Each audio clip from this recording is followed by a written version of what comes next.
Ya, Bismillahirrahmanirrahim. Assalamualaikum warahmatullahi wabarakatuh. Alhamdulillahirrahmanirrahim. Pada kesempatan kali ini kita akan membahas tentang pendidikan Islam pada masa Daulah Umayyah. Nah, Daulah Umayyah ini merupakan daulah pertama di dalam pemerintahan Islam yang menganut sistem monarki.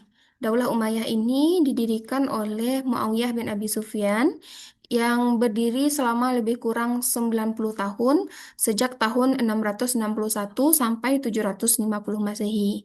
Nah, pada kesempatan kali ini kita akan mengeksplorasi tentang sistem pendidikan, kurikulum, lembaga pendidikan, dan kemajuan ilmu pengetahuan dalam masa keemasan Daulah Umayyah di Damaskus.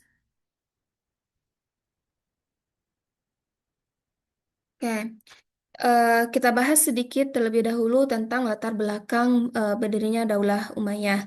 Seperti yang dibahas di dalam penjelasan tentang Daulah Umayyah bahwa Daulah Umayyah ini didirikan oleh Muawiyah bin Abi Sufyan setelah terjadinya penyerahan kekuasaan secara mutlak dari Hasan bin Ali kepada Muawiyah bin Abi Sufyan yang terjadi pada tahun ke-41 Hijriah. Nah, hal ini dilakukan karena Hasan bin Ali tidak mau perpecahan di antara umat Islam ini terjadi secara berlarut-larut sehingga secara utuh menyerahkan tampuk kekuasaan kepada Muawiyah bin Abi Sufyan. Nah, peristiwa ini dinamakan dengan Amul Jamaah dan juga secara langsung mendeklarasikan berdirinya Daulah Umayyah di Damaskus ini. Nah, Daulah Umayyah di Damaskus ini berdiri pada tahun 661 Masehi. Em,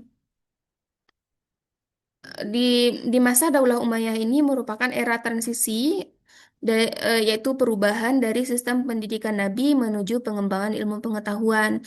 Maksudnya kalau pada masa Nabi em, pendidikan itu berfokus pada eh, ilmu-ilmu agama, ilmu-ilmu keislaman. Nah, pada masa Daulah Umayyah ini, meskipun ilmu-ilmu nakliyah, ilmu-ilmu agama, dan juga ilmu bahasa masih menjadi fokus utama dalam perkembangan ilmu pengetahuannya, namun juga sudah ada perkembangan dalam bidang ilmu umum seperti kimia, kedokteran, astronomi, dan lainnya, walaupun sifatnya masih mendasar dan itu terjadi karena adanya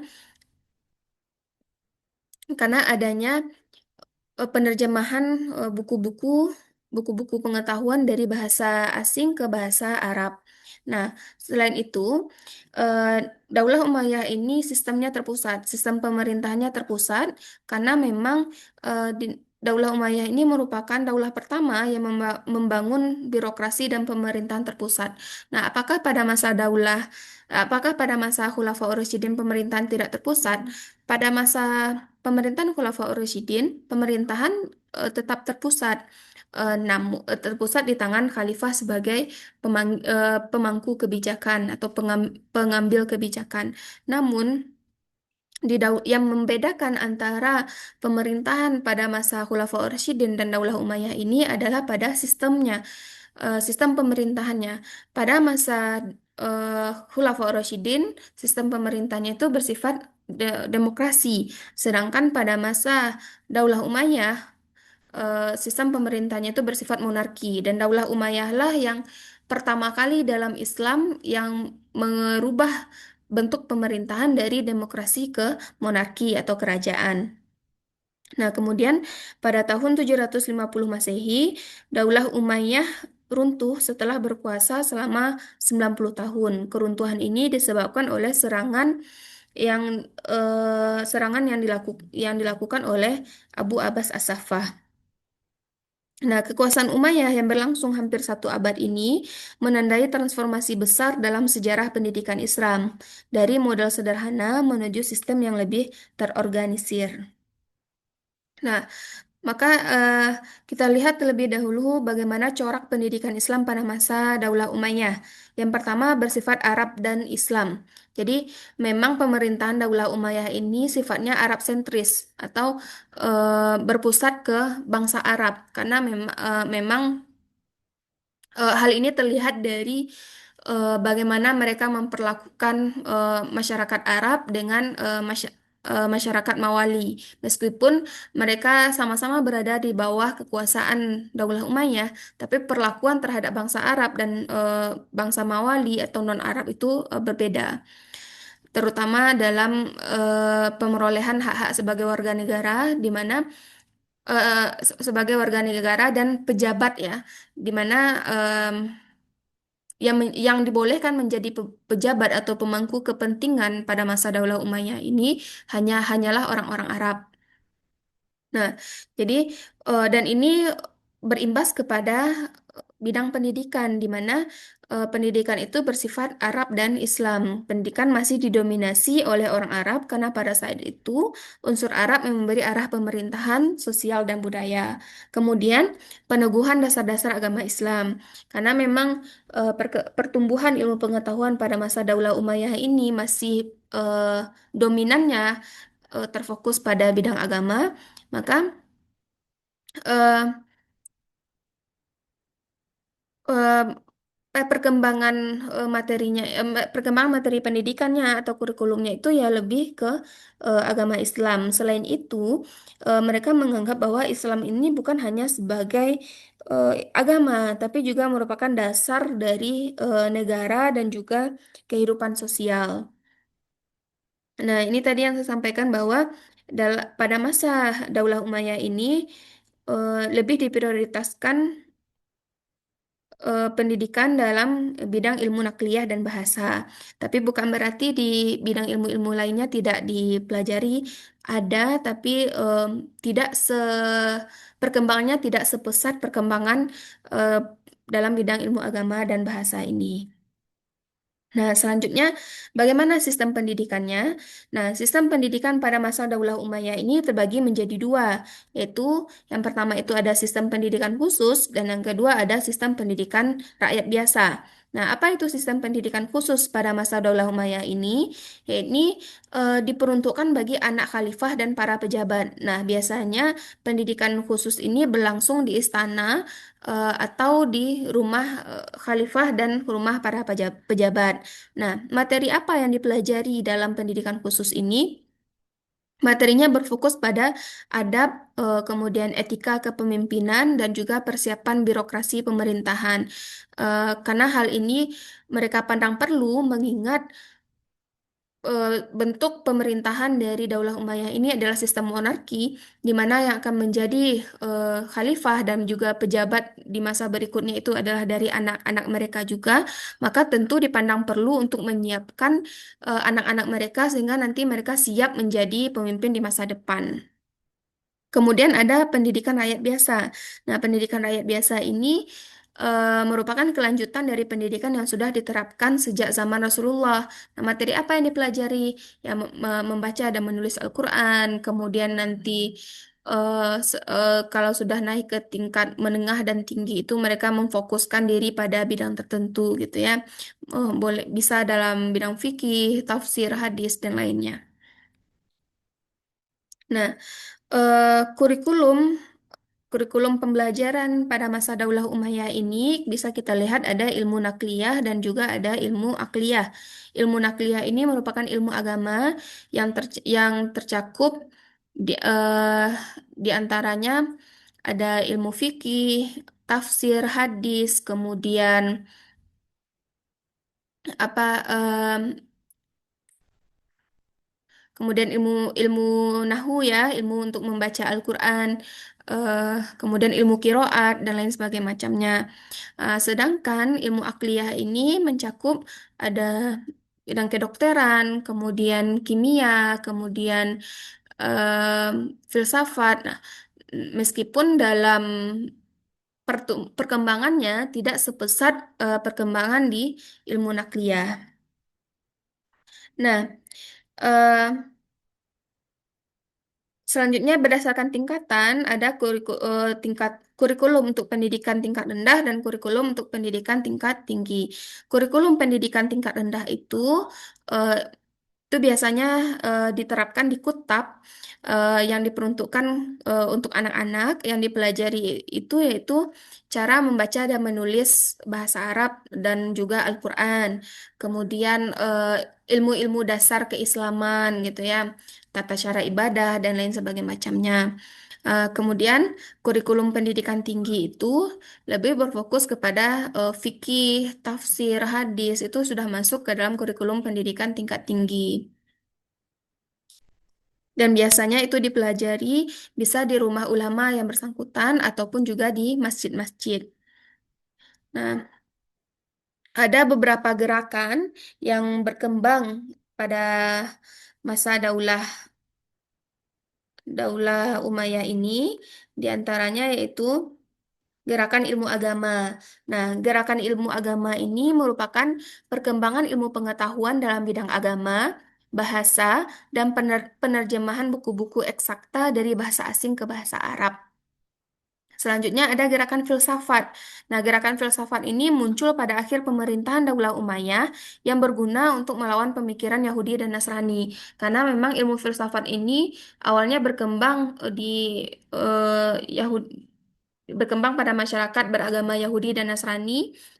Kemudian dan itu mereka pergunakan untuk melemahkan kekuatan Islam. Oleh karena itu, sebagian umat Islam memandang perlu untuk mempelajari ilmu filsafat, apalagi secara terutama dalam bidang teologi ya, agar bisa mematahkan em, eh, apa yang sudah disampaikan oleh para filsuf Yahudi dan Nasrani itu.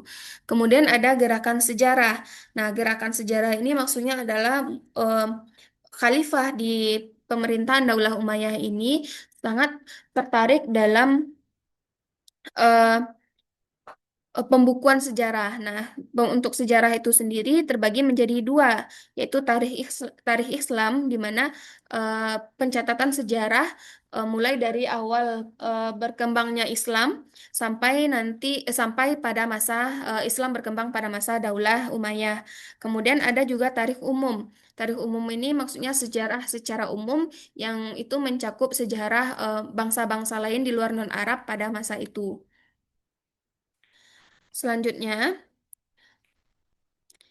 lembaga pendidikan apa saja yang ada di Daulah Umayyah ini? Nah, untuk lembaga pendidikan, ada beberapa lembaga pendidikan yang ada pada masa Daulah Umayyah. Yang pertama itu masjid. Nah, masjid ini seperti fungsi masjid sejak zaman Rasulullah, zaman Khulafaur Rasyidin, begitu juga pada masa Daulah Umayyah, masjid ini bukan hanya berfungsi sebagai tempat ibadah, namun juga berfungsi sebagai pusat pendidikan. Nah, pada masa Daulah Umayyah ini, masjid difokuskan fungsinya sebagai tempat pendidikan menengah, tingkat menengah dan juga tingkat tinggi. Nah, untuk tingkat dasarnya itu ada lembaga yang bernama Kutab, yang dimana Kutab ini anak-anak mempelajari bagaimana cara membaca dan menulis serta mempelajari ilmu-ilmu dasar terkait ajaran agama Islam. Kemudian ada Majelis Sastra. Nah, Majelis Sastra ini merupakan tempat yang sangat disukai oleh khalifah karena di sana itu mereka mendengar bagaimana syair-syair ini di didendangkan dan kemudian oleh karena itu karena kecintaan masyarakat Arab dan juga khalifah Daulah Umayyah sendiri terhadap sastra ini, jadi majelis sastra ini dihias dengan seindah-indahnya dan setiap orang yang hadir di majelis sastra ini harus mengenakan pakaian terbaik mereka. Nah, selain itu, majelis sastra juga berfungsi sebagai tempat perkembangan ilmu bahasa, eh, kaidah-kaidah bahasa Arab, tata tata bahasa dan lain sebagainya macamnya. Kemudian juga sebagai tempat untuk mendiskusikan tentang ilmu politik. Nah, jadi ada beragam fungsi dari Majelis Sastra ini. Kemudian ada istana. Nah, sebagaimana yang disampaikan tadi bahwa ada dua sistem pendidikan pada masa Daulah Umayyah ini, yaitu sistem pendidikan untuk eh, sistem pendidikan istana dan juga sistem pendidikan untuk rakyat biasa. Nah, eh, istana ini juga berfungsi sebagai lembaga pendidikan karena memang anak anak-anak khalifah dan juga para pejabatnya belajar di istana dan mereka yang mendatangi guru yang mendatangi mereka di istana. Ini berbeda dengan sistem pendidikan untuk rakyat biasa ya, di mana rakyat yang pelajar yang mendatangi gurunya, bukan guru yang mendatangi pelajarnya. Selanjutnya ada badiah. Nah, badiah ini muncul karena em, perkembangan ilmu bahasa tadi, di mana Khalifah Abdul Malik bin Marwan menetapkan bahwa eh, bahasa Arab sebagai bahasa resmi negara. Oleh karena itu, bahasa Arab mempunyai peran penting dalam perkembangan sosial, budaya, dan juga politik. Oleh karena itu, dipandang perlu untuk menjadikan suatu tempat sebagai tempat pusat untuk mempelajari ilmu bahasa atau untuk mempelajari bahasa Arab. Nah, tempat tersebut ini sebenarnya tidak bisa disebut dengan lembaga ya, karena ini sebenarnya Badiah ini adalah kampung-kampung tempat orang Arab Baduy ini tinggal. Nah, kenapa di kampung-kampung tempat Arab Baduy ini tinggal dan dijadikan sebagai tempat untuk mempelajari ilmu bahasa Arab? Karena memang bahasa yang mereka gunakan, tata bahasa yang mereka gunakan oleh orang-orang Arab Baduy ini lebih murni atau belum terkontaminasi dengan eh, bahasa-bahasa lain yang sudah berkembang di kota-kota Arab pada saat itu. Kemudian ada perpustakaan. Nah, jadi perpustakaan ini bukan hanya berfungsi sebagai tempat menyimpan karya-karya para ulama, namun juga bisa berfungsi sebagai tempat untuk belajar bagi orang-orang yang perlu untuk mempelajarinya. Kemudian ada Albi Maristan. Nah, Albi Maristan ini seperti rumah sakit di mana orang-orang yang belajar di sini eh, yang khususnya dalam bidang ilmu kedokteran ya, langsung belajar langsung belajar secara apa ya, pembelajaran langsung di mana mereka langsung mempraktikkan, langsung melihat bagaimana menangani atau mengobati orang-orang yang sedang sakit. Nah, selain itu, ada beberapa kota yang menjadi pusat pendidikan pada masa Daulah Umayyah ini. Di antaranya ada Makkah, Madinah, Basrah, Kufah, Damaskus, dan Mesir. Dan kota-kota ini ada ulama-ulama yang memang ulama-ulama yang tinggal di kota-kota tersebut yang memang ahli di bidang-bidang tertentu. Sehingga kalau mau mempelajari ilmu tertentu, tinggal mencari ulamanya siapa dan di mana dia tinggal, seperti itu. Nah, selanjutnya em, siapa tenaga pendidik di pada masa Daulah Umayyah ini? Nah, karena sistem pendidikannya terbagi menjadi dua, tentu em, tenaga pendidiknya juga berbeda ya. Pertama ada muallim kutab atau guru yang mengajar di kutab. Di antaranya ada Abdullah bin Abbas, Hasan Basri, Ja'far As-Siddiq, dan lain-lain. Kemudian ada muadib kusur atau guru-guru yang mengajar di istana atau yang mengajar anak-anak khalifah dan pejabat. Di antaranya ada Hajat bin Yusuf yang merupakan guru bagi putra Sulaiman Nasuh, yang Sulaiman Nasuh ini sendiri merupakan menteri pada masa Khalifah Abdul Malik bin Marwan. Nah, pendidikan aristokrasi ini menjadi cikal bakal sistem pendidikan formal yang berkembang di masa-masa berikutnya dalam sejarah Islam. Nah, bagaimana perkembangan pendidikan pada masa Daulah Umayyah ini menjadi acuan dalam perkembangan pendidikan Islam pada masa selanjutnya. Nah, bagaimana kemajuan pendidikan dan ilmu pengetahuan pada masa Daulah Umayyah ini? Nah, yang perlu kita pahami bahwa perkembangan ilmu pengetahuan pada masa Daulah Umayyah ini sangat bermanfaat bagi dunia, terutama mempengaruhi kemajuan Eropa di masa Renaissance. Jadi, dia merupakan pondasi ilmu dalam konteks global, gitu.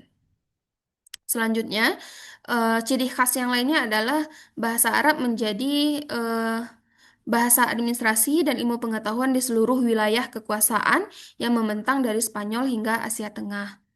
Kemudian, investasi pemerintah. Peningkatan perhatian dan investasi pemerintah Umayyah terhadap pendidikan merupakan modal utama dalam pengelolaan negara yang efektif. Nah, ini dalam ruang lingkup ilmu agama, apa saja kemajuan-kemajuan yang terjadi? Di antaranya ada kemajuan dalam bidang ilmu kiroat, ilmu tafsir, ilmu hadis, ilmu nahwu, dan ilmu geografi. Nah, dalam bidang ilmu kiroat itu muncul ilmu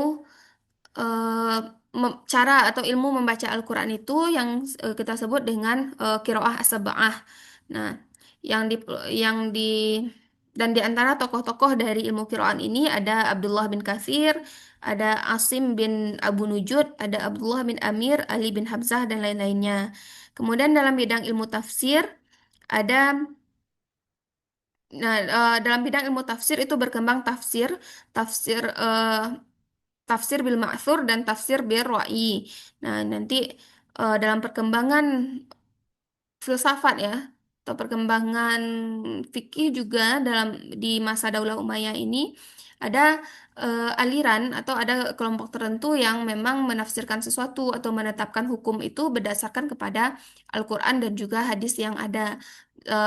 Selain itu juga ada yang eh, menafsirkan Al-Quran dan hadis itu selain bersumber pada Al-Quran dan hadis, tapi juga ditambah dengan pendapat mereka atau ijtihad mereka.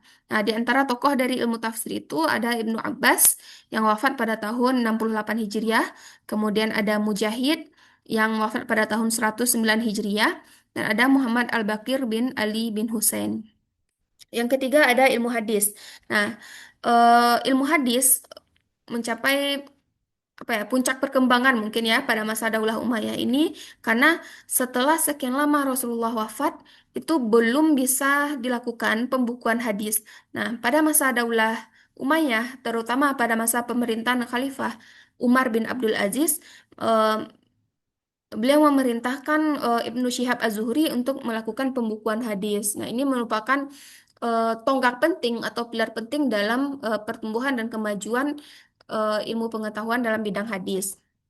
Nah, tokoh-tokoh eh, ulama dalam bidang ilmu hadis ini ada Abu Bakar bin Muhammad bin Ubaidillah bin Syihab Az-Zuhri ini itu orang berperan penting dalam pembukuan hadis pada masa pada masa pemerintahan Khalifah Umar bin Abdul Aziz dan juga ada Abdullah bin Abi Malikiyah. Selanjutnya perkembangan dalam bidang ilmu nahwu itu ada Abu Aswad Ad-Duali yang wafat pada tahun 69 Hijriah dan Abu Aswad Ad-Duali ini konon merupakan murid dari Ali bin Abi Thalib dan oleh karena itu secara tidak langsung eh, Ali bin Abi Thalib ini dikenal sebagai bapak ilmu nahwu karena memang Ali bin Abi Thalib yang menerapkan kaidah-kaidah nahwu pertama sekali. Kemudian ada ada Sibawai yang menulis kitab kaidah ilmu nahwu ini dalam buku yang berjudul Alkitab. Nah, selanjutnya ada ilmu geografi. Nah, kenapa ilmu geografi ini masuk ke dalam ilmu agama? Dasarnya karena memang ilmu geografi ini diperlukan dalam eh, penerapan ajaran Islam, seperti salah satunya haji dan juga rilah ilmiah atau perjalanan untuk menuntut ilmu, serta juga dalam pengembangan dakwah Islam ke berbagai daerah. Nah, selanjutnya perkembangan ilmu umum. Nah, ini eh, ada di antaranya ada ilmu kimia, ilmu bintang, dan juga ilmu kedokteran. Nah, pada masa Khalifah Yazid bin Muawiyah dilakukan penerjemahan ke dalam bahasa Arab yang dilakukan oleh Istafun. Nah, jadi di antara buku-buku yang diterjemahkan itu ada buku yang tentang ilmu kimia, ilmu astronomi, dan juga ilmu kedokteran.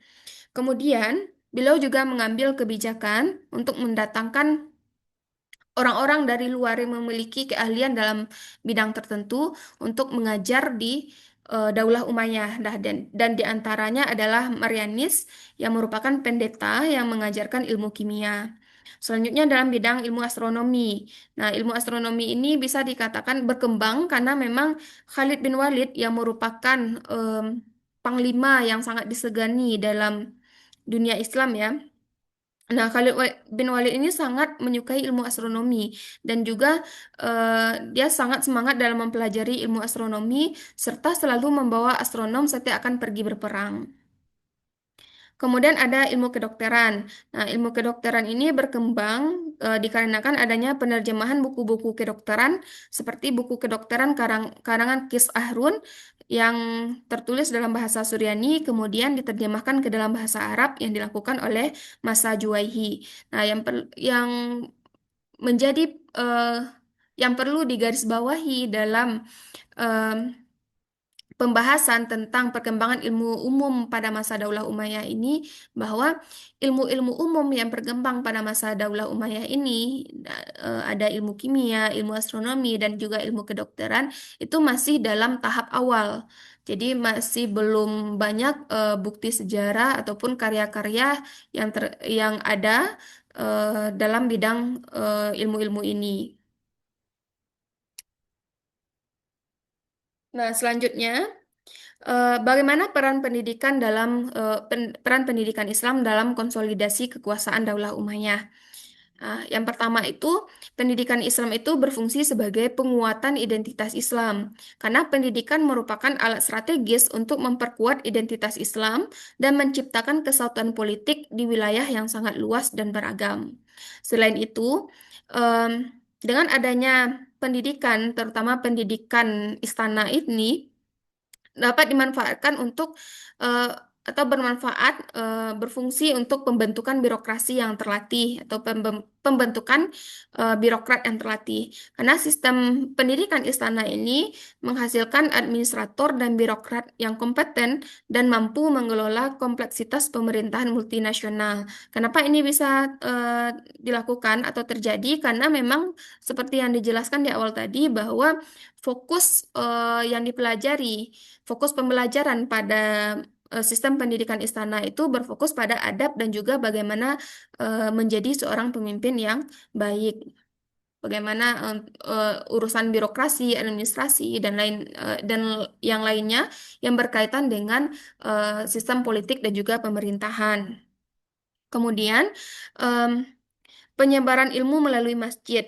Nah, masjid dan lembaga informal menjadi jaringan penyebaran ilmu agama dan sosial yang efektif di seluruh kekhalifahan. Ini dan bisa kita lihat bahwa pada masa Daulah Umayyah ini banyak masjid-masjid yang didirikan sehingga penyebaran ilmu itu bisa lebih merata. Nah, kemudian bagaimana tantangan dan keterbatasan pendidikan Islam pada masa Daulah Umayyah ini? Ini ada beberapa hal yang menjadi keterbatasan. Yang pertama ada desentralisasi dan akses terbatas. Karena pendidikan masih bersifat desentralisasi dengan akses yang tidak merata, terutama untuk masyarakat di daerah terpencil dan kelompok ekonomi rendah. Karena memang eh, Daulah Umayyah ini wilayah kekuasaannya sangat luas dan pendidikan atau pelaksanaan pendidikan itu rata-rata masih terpusat di kota-kota besarnya. Namun bukan berarti di daerah-daerah di kota-kota kecil tidak ada atau di daerah-daerah yang kecil tidak ada tapi eh, ada tapi tidak eh, semaju atau seberkembang di kota-kota pusat pendidikannya. Nah, oleh karena itu tentu bagi eh, orang-orang berekonomi rendah yang berada di daerah-daerah terpencil ini mengalami kesulitan dalam memperoleh akses pendidikan di kota-kota besar. Kemudian ada ketidakseragaman sistem, yaitu kurikulum dan metode pengajaran belum seragam di seluruh wilayah kekhalifahan yang menyebabkan variasi kualitas pendidikan yang signifikan. Karena ini biasa dan sampai sekarang pun masih seperti itu ya. Karena dengan wilayah yang luas tentu ada banyak eh, apa ya metode-metode pengajaran yang bervariasi di setiap wilayah. Kemudian satu sosial pendidik. Nah, posisi guru dan pendidik, terutama mualim kutab masih rendah secara sosial dan ekonomi. Dan ini tentu sedikit banyaknya akan mempengaruhi kualitas dan motivasi pengajaran. Karena memang kalau mualim kutab atau yang di masjid-masjid ini tentu tidak dari segi ekonomi tidak akan sesejahtera orang-orang yang mengajar atau para guru yang mengajar di istana. Nah, kemudian apa warisan pendidikan Umayyah untuk dunia Islam? Yang pertama itu ada sistem formal. Jadi adanya kutab dan sistem pendidikan istana ini merupakan pondasi awal untuk perkembangan pendidikan formal dalam dunia pendidikan Islam. Kemudian kekuatan politik. Jadi em, pendidikan yang bagus ini juga mendukung kestabilitasan dunia politik. Dan juga serta bisa juga menunjang bagaimana mendukung stabilitas kekhalifahan yang multikultural ini. Kemudian em, perkembangan pendidikan pada masa Daulah Umayyah ini juga membuka jalan untuk kejayaan ilmu di masa Abbasiyah dan juga masa selanjutnya.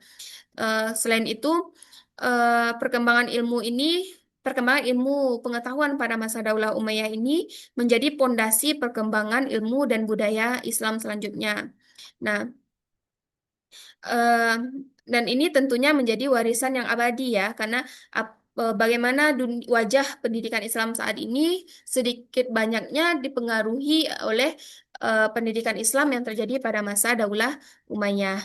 Nah, pendidikan Islam pada masa Umayyah ini menciptakan warisan yang tidak hanya membentuk peradaban Islam, tetapi juga memberikan kontribusi fundamental bagi perkembangan ilmu pengetahuan dunia. Oke, sekian penjelasan singkat tentang pendidikan Islam atau perkembangan pendidikan Islam pada masa Daulah Umayyah. Untuk selanjutnya nanti akan kita didiskusikan di kelas. Saya mohon maaf atas segala kekurangan. Akhirul kalam. Assalamualaikum warahmatullahi wabarakatuh.